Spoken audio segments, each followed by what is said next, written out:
বন্ধুরা আজ দেখো ক্লাস 7-এর আমরা অনুপাত চ্যাপ্টারটি সমাধান করব। ম্যাথ কষে দেখি 2.1 ক্লাস 7 তার নং 1 থেকে 12 পর্যন্ত। ঠিক আছে, ফার্স্ট অঙ্ক দেখো কি বলেছে। 1 কিগ্রা চালের দাম 40 টাকা, 1 কিগ্রা ডালের দাম 100 টাকা। চাল ও ডালের দামের অনুপাত কত কিগ্রা হবে সেটা লিখি। ঠিক আছে, তাহলে ফার্স্ট অঙ্ক আমরা করব 1 কিগ্রা চালের দাম। তাহলে 1 কিগ্রা চালের দাম হচ্ছে 40 টাকা, আর এক কিগ্রা ডালের দাম 100 টাকা। তাহলে দেখো আমরা চাল ও ডালের অনুপাত বাই করে নেবো। ঠিক আছে, তাহলে চাল ও ডালের অনুপাত, তাহলে চাল ইস্টো ডাল, চাল হচ্ছে 40 100, তাহলে 0 দেখো গায়ে 0 চলে যাচ্ছে না, 0 তাহলে 4:10। আমরা যদি 2 দিয়ে কাটি, 2 দিয়ে কাটলে হচ্ছে 2:5, এটা অ্যান্সার। ঠিক আছে, পরবর্তী অঙ্কটা দেখো 2-এর দাগে বলছে একটা চিত্র আছে। ঠিক আছে, বলছে BAC, এটা 50 ডিগ্রি, এটা 60 ডিগ্রি, এটা 70 ডিগ্রি। তাহলে আমাদের এগুলো কোণ BAC ইস্টু কোণ ABC ইস্টু কোণ ACB সমান কত। ঠিক আছে, তাহলে আমরা এটা লিখে নিই, BAC is to ABC is to ACB। তাহলে দেখো বি আসলে কোন মাঝেগুলো হচ্ছে কোণ। ঠিক আছে, তাহলে এ কোণ কত, এই কোণ হচ্ছে 60 ডিগ্রি, ইস্টু বি কোণ হচ্ছে 50 ডিগ্রি, এবং সি কোণ হচ্ছে 70 ডিগ্রি। তো 0 উঠে যায় 6:5:7, এটা স্যার। ঠিক আছে, পরবর্তী অঙ্কটা দেখো 3-এর দাগের অঙ্কটা দেখো। একটি পেন্সিলের দাম যদি 3 টাকা হয়, বলছে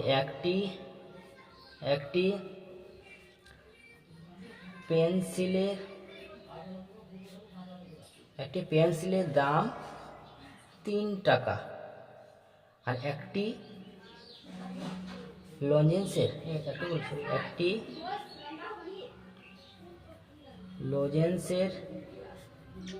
দাম 50 পয়সা। ঠিক আছে, তাহলে আমরা কি করতে পারি, দেখো একটা টাকা একটা পয়সা, তাহলে আমরা কি করব, টাকাটাকে পয়সায় কনভার্ট করতে 3 × 100, কারণ আমরা টাকা দিয়ে গুণ করতে 100 দিয়ে গুণ করতে হবে। তাহলে কত হচ্ছে, তাহলে আমাদের আছে 300 পয়সা। ঠিক আছে, তাহলে আমরা অনুপাতে লিখি,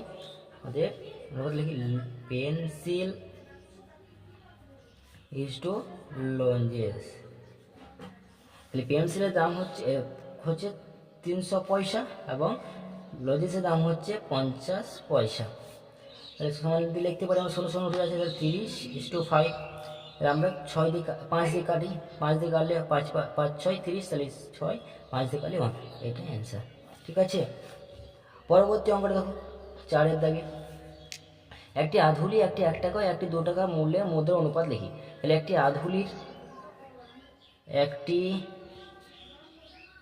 আধুলির 50 পয়সা। ঠিক আছে, একটা আধুলি হয় 50 পয়সা, আর একটি 1 টাকা, 1 টাকা মানে 1 × 100 পয়সা, তাহলে হয়ে যাচ্ছে আমাদের 100 পয়সা। সব পয়সা বাই করতে, আর একটি 2 টাকা, তাহলে 2 × 100 সমান 200 পয়সা। ঠিক আছে, তাহলে এটা আছে, তাহলে আমরা সবকে ভাগ করে দিই, অর্থাৎ এই 50কে দিয়ে আমরা এইটা দিয়ে ভাগ করবো একবার, 50কে 50, তাহলে একটা আধুলি বাই আধুলি, আর একটা হচ্ছে 1 টাকা বাই আধুলি, আর 2 টাকা বাই আধুলি। তাহলে লিখি 50/50, ওতে 50/50 ইস্টু 100/50 ইস্টু 200/50। 0 এই দেখো কেটে যাচ্ছে, তাহলে 1 ইস্টু 0 কেটে 5 দিয়ে 10, 2 0 কেটে 4 5 20, 4, এটাই অ্যান্সার। ঠিক আছে, 1:2:4। ওকে, পরবর্তী অঙ্ক 5 দাগের অঙ্কটা দেখো, বলছে উমার বয়স 12 বছর 6 মাস, রাতুলের বয়স 12 বছর 4 মাস, নূরজাহানের বয়স 12 বছর হলে ওদের তিনজনের বয়সের অনুপাত। তাহলে উমার বয়স কি লিখবো, 12 ইন্টু 12 প্লাস 6, ঠিক আছে, 12 12 144 প্লাস 6, ওকে। তাহলে আসছে 4 0 হাতে 1 4 5 1 150 মাস, কারণ মাসে কনভার্ট করছি তো সব আমরা। তারপরে হচ্ছে উমার বয়স গেল, এবার হচ্ছে রাতুলের বয়স। রাতুলের বয়স 12 ইন্টু 12 প্লাস 4, ঠিক আছে। তাহলে আছে 12 12 144 প্লাস 4, তাহলে আসছে 4 8 4 148 মাস। আরেকটি কি আসছে, সেটা হচ্ছে নূরজাহান। নূরজাহানের বয়স হচ্ছে কত, দেখো 12 ইন্টু 12 সমান হচ্ছে 144। তিনজন অনুপাত বাই করতে হবে। তাহলে এবারে Omar is to Ratul is to Nurjahan, ঠিক আছে। তাহলে আমরা লিখতে পারি উমার বয়স লিখি কত 150, ইজ টু রাতুল হচ্ছে 148, ইজ টু 144। তাহলে আমরা এটা কাটাকাটি করি, 2 দিয়ে কাটলে হচ্ছে 75, 75 বলতে 150 হয়, 2 দিয়ে কাটলে হচ্ছে 174, এখানে 74 আসছে, 2 দিয়ে কাটলে 72, এটা অ্যান্সার, ঠিক আছে। পরবর্তী অঙ্কটা দেখো, বলছে 6 দাগে কি বলছে, একটা সমকোণী সমদ্বিবাহু ত্রিভুজের কোণগুলি লিখি। দেখো সমকোণী সমদ্বিবাহু ত্রিভুজ হয় এরকম, ঠিক আছে, এটা এ, এটা বি, সি, আর এটা 90 ডিগ্রি হয়, এটা 45 ডিগ্রি হয়, এটা 45 ডিগ্রি। তাহলে লিখতে পারি আমরা কোণ A B C is to B C A is to C A B, ঠিক আছে। তাহলে দেখো ফার্স্টে আমরা কত পেয়েছি, এ বি মান হচ্ছে কত, বি আমি আগে বলেছিলাম যে কোণ মাঝেরগুলো হচ্ছে কোণ, তাহলে বি এ কোণ হচ্ছে 90 ইজ টু 45 ইজ টু 45। দেখো কাটাকাটি হচ্ছে সব 45 দিয়ে কাটছে, দেখো 45 দিয়ে কাটলে এটা 45 2 2 1 ইজ টু 1, এটাই অ্যান্সার। তাহলে 2 ইজ টু 1 ইজ টু 1, এটা হচ্ছে আমাদের সমকোণী সমদ্বিবাহু ত্রিভুজের অনুপাত। পরবর্তী অঙ্কটা দেখো,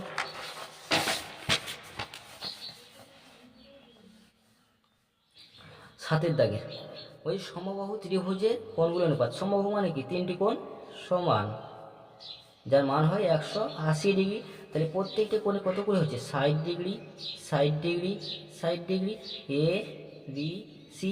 তাহলে এখানে লিখি আমরা A B C is to B C A is to C A B, ঠিক আছে। এবার আমরা লিখি কি, বি কোণ হচ্ছে 60 ডিগ্রি, সি কোণ হচ্ছে 60 ডিগ্রি এবং এ কোণ হচ্ছে 60 ডিগ্রি, সব কাটে যাচ্ছে। তাহলে 1 ইজ টু 1 ইজ টু 1, এটা হচ্ছে আমাদের অ্যান্সার, ঠিক আছে। পরবর্তী আমরা দেখো 8 দাগে, বলছে পুলকবাবু ও মানিকবাবুর বয়সের অনুপাত হচ্ছে 7:9। মানিকবাবুর বয়স হচ্ছে 72 বছর হলে পুলকবাবুর বয়স কত হবে সেটি হিসাব করে লিখতে হবে, ঠিক আছে। তাহলে সর্বপ্রথম আমরা পুলকবাবুর বয়স ধরে নিই। তাহলে ধরি পুলক বাবুর বয়স x বছর, ঠিক আছে। আর মানিক বাবুর বয়স, মানিক বাবুর বয়স 72 বছর বলা আছে। এবারে কি বলছে, অনুপাত লিখি। তাহলে পুলক বাবু সত্যি লিখি, পুলক বাবু বয়স বাই মানিক বাবু, এটা অনুপাতে বলা হচ্ছে 7:9, ঠিক আছে।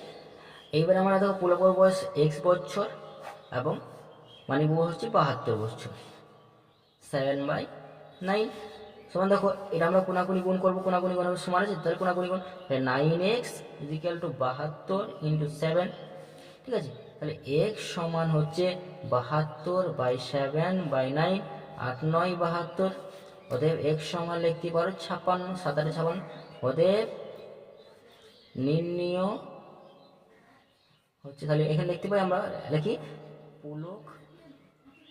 পুলক বাবু, পুলক বাবুর বয়স হলো 56 বছর। ঠিক আছে, পরবর্তী অঙ্ক দেখো। পরবর্তী অঙ্ক হচ্ছে 9 দাগেরটা। ওই দুটি বইয়ের দাম অনুপাত এত হলে প্রথম বইয়ের দাম এত, দ্বিতীয় বইয়ের দাম হিসাব করে লিখি। তাই প্রথম বইয়ের দাম আমরা জানি, অতএব লিখি দ্বিতীয় বইয়ের, ধরি দ্বিতীয় বইয়ের দাম x টাকা। ঠিক আছে, দ্বিতীয় বইয়ের দাম x টাকা, তাহলে প্রথম বইয়ের দাম, প্রথম বইয়ের দাম হচ্ছে 32.20 টাকা। ঠিক আছে, তাহলে লিখি আমরা প্রথম বইয়ের দাম বাই দ্বিতীয় বইয়ের দাম, প্রথম বইয়ের দাম বাই দ্বিতীয় বইয়ের দাম। তাহলে প্রথম বইয়ের বাই দ্বিতীয় বইয়ের দাম কত হচ্ছে, আমাদের অনুপাত নাকি, তাহলে 2/5। ঠিক আছে, এর প্রথম বইয়ের দাম বলে দেওয়া আছে 32.20 বাই দ্বিতীয় বইয়ের দাম হচ্ছে আমাদের x টাকা, 2/5। ঠিক আছে, তাহলে এইটার সঙ্গে এটা আমরা প্রথম 2x গুণ করে দিই, তাহলে 32.20 ইন্টু 5, তাহলে x সমান লিখি আমরা 32.20 ইন্টু 5/2, পয়েন্ট উঠে গেল, তাহলে এখানে আসছে 100। ঠিক আছে, কাটাকাটি করো, এখানে আমরা যদি কাটি তাহলে এইটা প্রথমে আমরা কেটে নিই। ঠিক আছে, এটাতে কাটলে আমাদের হচ্ছে 2 দিয়ে কাটছি, দেখো 2 দিয়ে কাটাকাটি করে দিই, 2 দিয়ে কাটলে হচ্ছে 16, 10।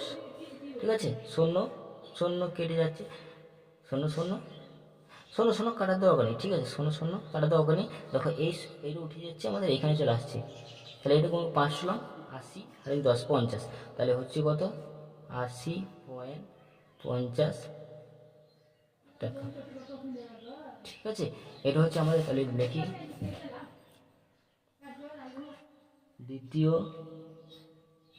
দ্বিতীয় বইয়ের দাম 80.50 টাকা। ঠিক আছে, 10 দাগে ম্যাটটা দেখো। তারপরে বলেছে বৃত্তের পরিধি ও বৃত্তের ব্যাসার্ধ, তাহলে আমরা ধরে নিই প্রথমে বৃত্তের পরিধি x মিটার, আমরা কি ডেসিমিটার সবাই বলছে ডেসিমি। ঠিক আছে, এবার কি বলেছে আমাদের বৃত্তের এটা বলে দিয়েছে, বৃত্তের ব্যাসটা বলে দিয়েছে, বৃত্তের ব্যাসের দৈর্ঘ্য, বৃত্তের ব্যাসের দৈর্ঘ্য আমরা লিখবে 2 মি 1 ডেসি, তাহলে আমরা লিখে দিই 21 ডেসিমি। ঠিক আছে, 21 ডেসিমি। এবারে আমরা লিখে দিই, দেখো বৃত্তের পরিধি বাই বৃত্তের ব্যাস। দেখো বৃত্তের পরিধি বলা আছে আর ব্যাসও বলা আছে আমাদের অনুপাতে, এটা 22/7। বৃত্তের পরিধি আছে আমাদের x মিটার, x ডেসি, আর বৃত্তের ব্যাস বলা আছে 21। ঠিক আছে, সমান 22/7। অথবা আমরা লিখতে পারি 7x সমান 22 ইন্টু 21 সমান x সমান 22 ইন্টু 21/7, 3 7 21, তাহলে হচ্ছে x সমান 66। অতএব আমরা লিখতে পারি বৃত্তের পরিধি 6 মিটার, এটা ডেসিতে, ডেসিমি, এটা 6 ডেসিমিটার, 6 ডেসিমিটার। ঠিক আছে, এটা আমাদের অ্যান্সার। পরবর্তী 11 দাগেরটা কি বলে দেখো, বলছে আমাদের সপ্তম শ্রেণীতে 150 জনের মধ্যে 90 জন আর ষষ্ঠ শ্রেণীতে 140 জনের মধ্যে 80 জন অঙ্কন পদ্ধতির নাম দিয়েছে। তাহলে লিখতে পারি প্রথমেই সপ্তম শ্রেণীতে অঙ্কন প্রতিযোগিতার নাম দিয়েছে কত 150 জনের মধ্যে 90, তাহলে 90:150, এটা সপ্তম শ্রেণী। আর ষষ্ঠ শ্রেণীতে অঙ্কন প্রতিযোগিতার নাম দিয়েছে লাগবে কত 80:140। ঠিক আছে, এবারে আমরা সেটিকে অনুপাতে বলছি, অনুপাতে প্রকাশ করে দেখি কোন শ্রেণীতে বেশি। তাহলে অনুপাতে দেখি, তাহলে আমরা লিখি 90/150 80/140। ঠিক আছে, তাহলে আমরা লিখতে পারি এটা হচ্ছে সপ্তম, এটা ষষ্ঠ। ঠিক আছে, তাহলে 16 কেটে 16 কেটে, তাহলে 9/15 8/14 আমরা সমতুল্য ভগ্নাংশ করে নিই। তাহলে এখানে 14 দিই, এখানে 15 দিই, তাহলে দেখো দুটো সমান হয়ে যাবে। তাহলে এখানে যা নেবো এখানে তাই নিতে হবে, এইখানেও তাই নিতে হবে। তাহলে 14 4 9 36 6 3 9 10 11 12। ঠিক আছে, আর এদিকে হচ্ছে 4 15 60 16 6 15 15 15 16 17 18 19 20 21 110 18 40 16 4 120। আর এদিকে হচ্ছে কত 210। তাহলে আসছে দেখো 126:120। তাহলে দেখো সপ্তম শ্রেণী বেশি, অতএব লিখতে পারি সপ্তম শ্রেণীতে অঙ্কন প্রতিযোগিতা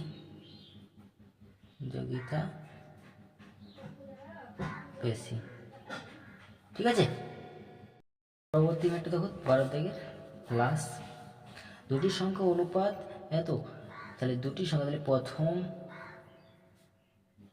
প্রথম সংখ্যা হচ্ছে 5। ঠিক আছে, এবং দ্বিতীয় সংখ্যা 7।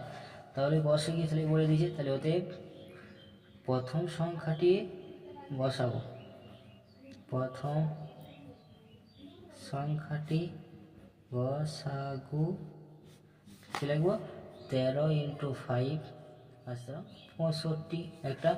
আর দ্বিতীয় সংখ্যাটি গসাগু 13 × 7 7 2 7 21 1 2 3 9 51। অতএব সংখ্যা দুটি হলো 65 ও 91। ঠিক আছে, এটাই অ্যান্সার।